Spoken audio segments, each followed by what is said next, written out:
Nubook 2, A Journey to Real Freedom, Part 9. It was a funny thing. It seemed as though it was hard for everyone to believe that California even existed. I think Mum sensed the same thing and politely said that California was a wonderful place, and it was where she was going to live for the rest of her life. Oh boy, I thought, this is my big dream come true. I was truly elated. That whole evening I sat there and thought about being at the big blue ocean. Life was good, and I was in bliss. After about a week of long goodbyes and all the formalities, Mum and I finally left the farm and headed for California. My little self was so excited, and so I slept most of the way. Sleeping was my way of enjoying the best part of my life. All I did was dream of the big ocean I would be living at, and all the fun I would be having. For some reason, my dreams came very easily to me. I would tell Mum about my dreams, but she didn't seem to be very interested in what I had to share. She was mainly in her own worlds, which I was not really sure where they were, because I never really saw her in my dream worlds. I tried to make my dream experiences sound interesting and exciting, but I could tell that she was only being kind when she would smile and say, "Sure, honey, that's nice," or something along the same idea.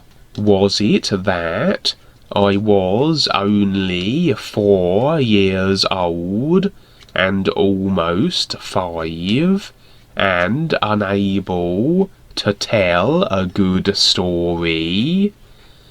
I began to wonder at some point what I had gotten myself into by having this person as my mother.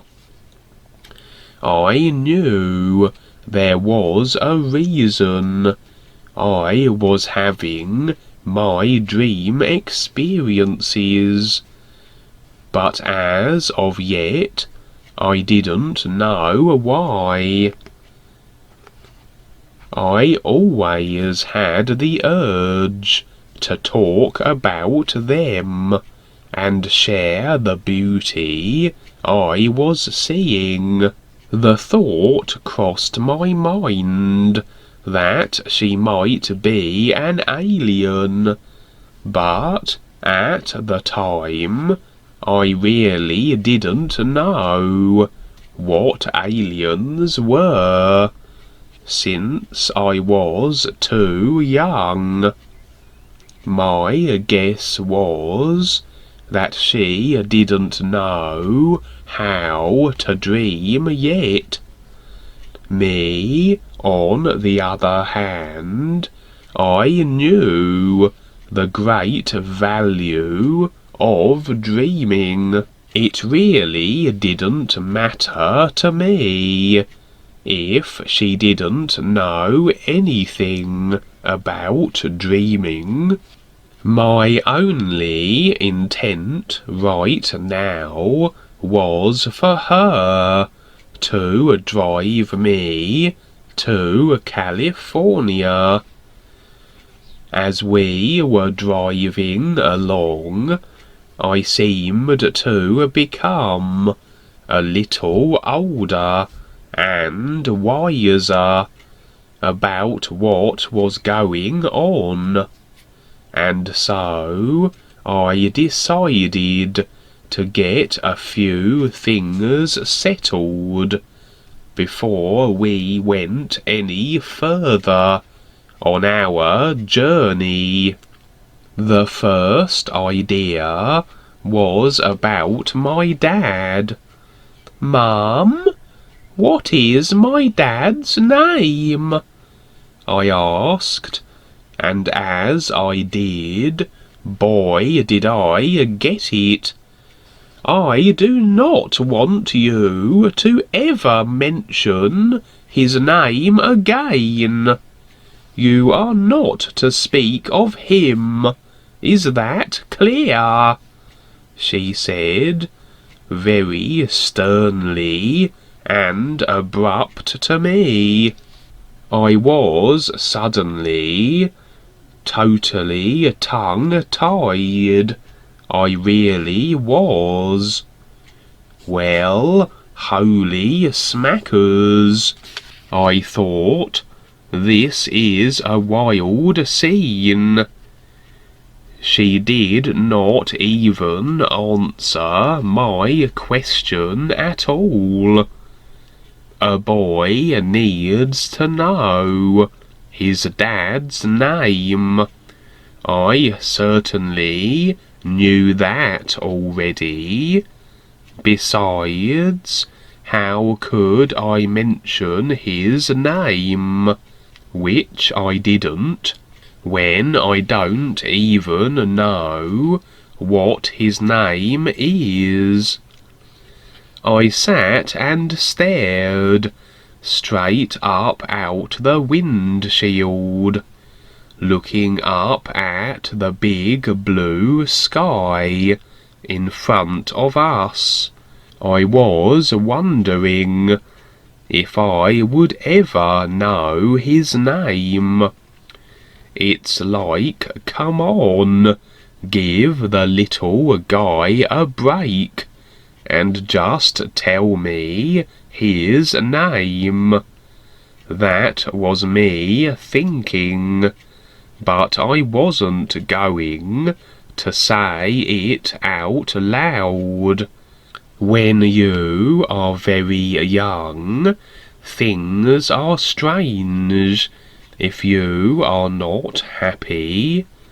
I wanted to be happy and make things okay with Mum.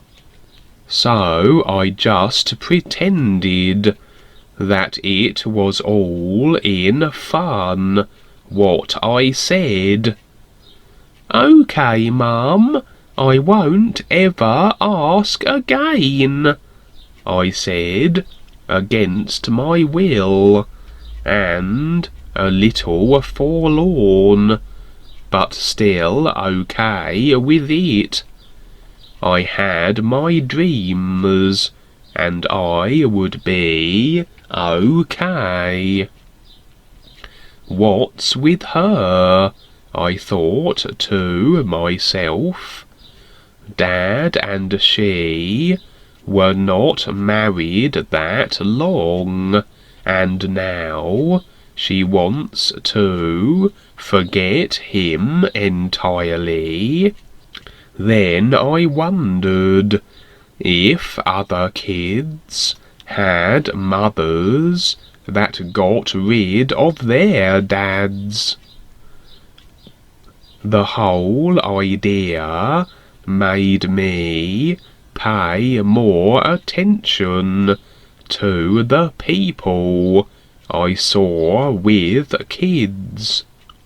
I was now looking for mothers and their children only, thinking their dad was lost somewhere with no name.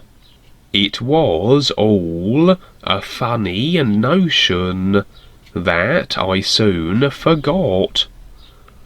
Mum sometimes pointed to different things as we drove along, and tell me what her ideas were.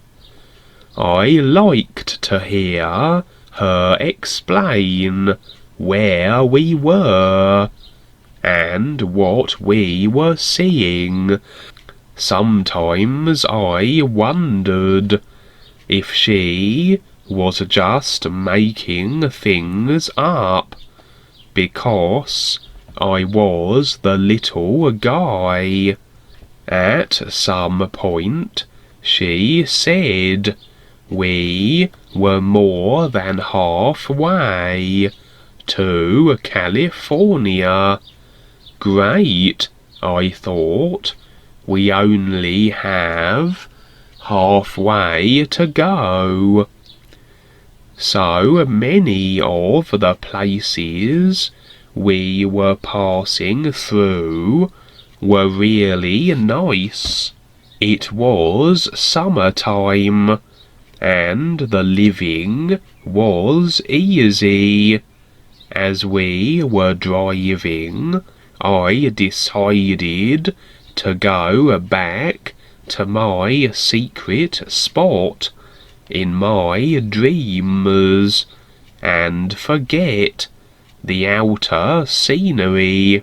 Right now, I wanted to live for my own dreams.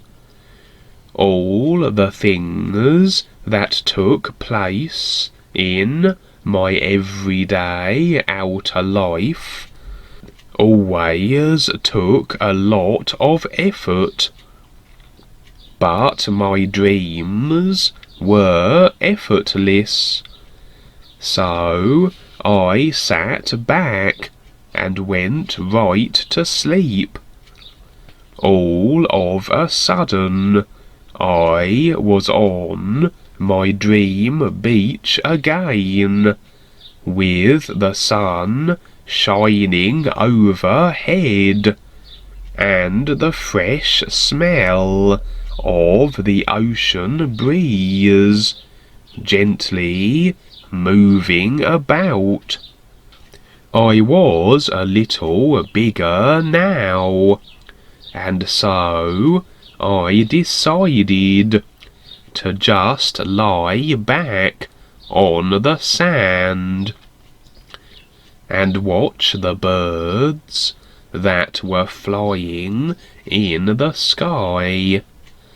As I watched them, I began to think about flying just like them. They were so beautiful to watch as they gently glided through the air and made their casual way along the wide openness. They seemed so effortless as they flew back and forth, sailing so smoothly on the wind. I could see they were having so much fun, To me, watching birds fly is such a magical thing. These birds were so graceful and calm as they flew higher and higher, with the gentle movement of their wings. As I watched, I was thinking how nice it would be to fly like them. They didn't seem to have a care in the world. Life was supporting them as they were gliding along on the invisible currents that sustained them. I could tell that everything in their life is already taken care of. They lived in the position of being self-sufficient. I wanted to be just like them, free and easy. If I could fly like them, I thought, I would live at the big ocean of my dreams all the time. Actually, where I am now. As I watched them soar, I could feel myself flying with them. Suddenly became a stranger on the wind, with these great birds in flight. This entire place was as magical as watching these birds fly. I had the sense that there was so much more to this place than I now understood. Laying back and watching the sky, I began to imagine something wonderful occurring. At first, I didn't know what, but then, suddenly, a shadow of a man appeared in my view of the sun. I didn't know what to think, as he stood over me, with the sunlight shining all about him. And again, I could not see him clearly with all the light